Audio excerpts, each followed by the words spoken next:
What is going on, everybody? Welcome back to the channel. Aftersound here, bringing you Splinterlands content every single day. We also stream right here in this channel every Tuesday, Thursday, and Sunday morning, so come by and say hello.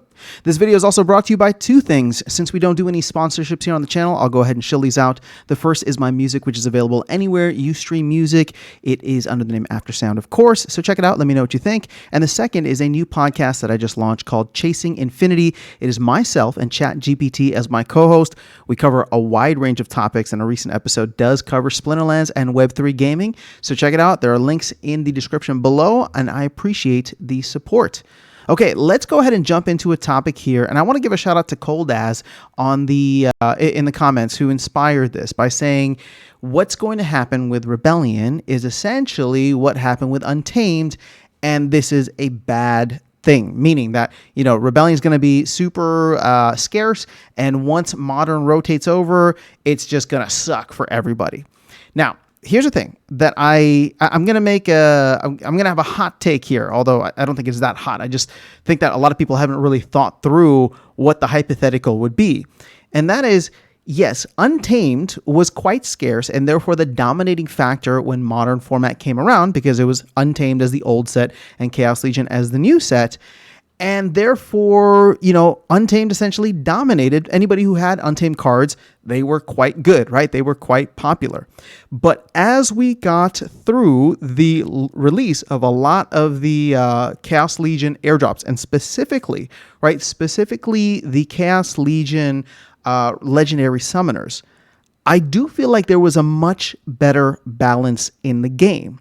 Now, the thing is, everybody looks at Chaos Legion, they're like, oh, well, it's like overprinted, so it's like over dominant in the meta, and therefore, like, if everybody's going to have those cards, but if you have the cards that people don't have, right, then that's what makes you, you know, better, the best, right? And so therefore, Chaos Legion is a little bit of an enigma because of the fact that it was overprinted, both with the, you know, compared to the set previously, Untamed, as well as the set that came after it, Rebellion. So therefore, it was in that way, you know, kind of, again, I understand the argument. It was overprinted, and therefore, like, it was just almost too dominant in the meta. People had it, and therefore people that had the cards, right, outside of Chaos Legion, whether it was Untamed during that time period, or whether it was Rebellion during this entire time period, we have seen, that be the case. But if you think through it, and I want you guys to take an, honest, objective look at where things were at. Sure, Chaos Legion was super popular at the beginning of this new Modern rotation, meaning once Rebellion came out.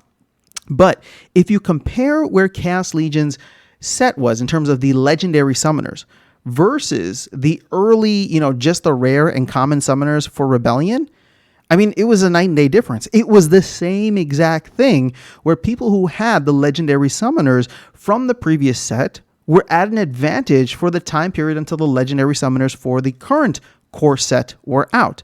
And I don't think that's going to be any different no matter whether it's the next cycle or the cycle after that. It's always going to be that way. So people who have the cards, and sure, don't get me wrong, there are a lot of meta Rebellion cards. I'm not trying to get away from that, but I am trying to talk about how dominant the legendary summoners are and have been. And because of the timing that we have with it, right? Because of the timing that we have where the previous set's legendary summoners are out, and it usually takes anywhere from 3 to 6 months, right, until we get the new legendary summoners. It's really just a couple of meta cards that come in and can make the difference. The only reason that Chaos Legion was any different is because it made up like 80 to 90% of the cards that were out there at the time, right? So we just had a flooding of cards, meaning everybody was using these new packs. Now, what's interesting is that could be the case, right? Let's assume bull case scenario here, right? So we rotate over at some point, and all the new players are coming in and they're buying the packs that are in the store, not Rebellion, I'm talking about the next set.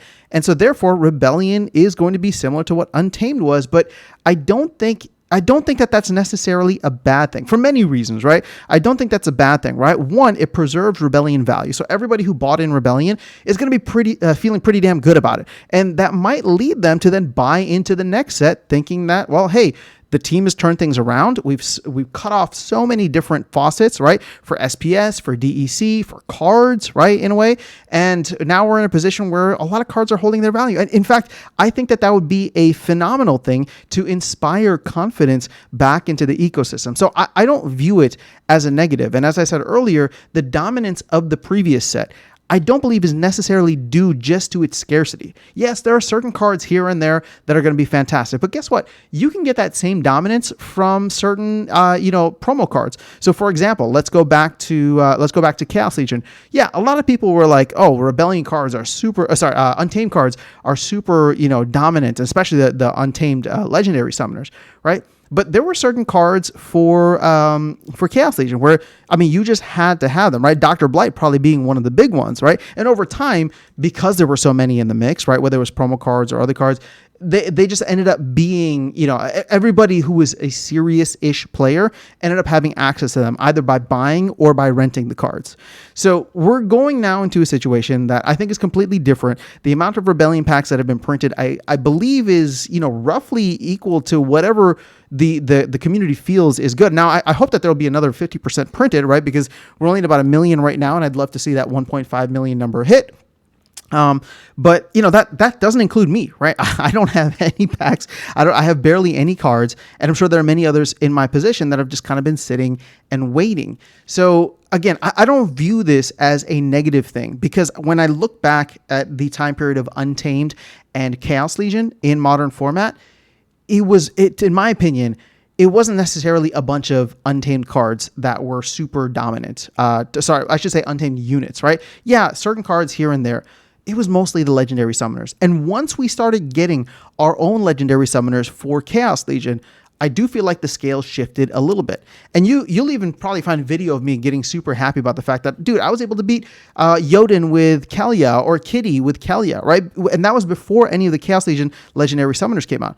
Once those started coming out and new meta started forming and new combos started coming through, we hit a very different time period. And I think we're just not thinking through that time period because it was just so down. It was just so negative. And so there's a lot of baggage associated with that.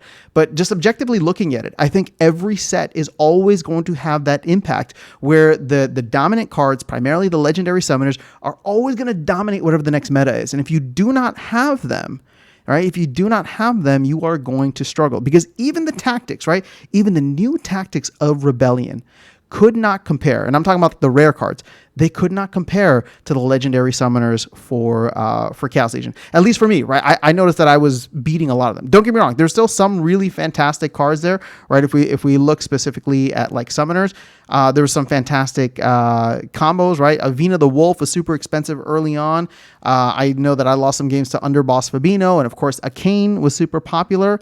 But on the whole, many times I would win if I was using a 6-mana Chaos Legion legendary summoner. Now, the playing field is kind of leveled, right? You got Eternal Tofu, Lorcus, right? EMP.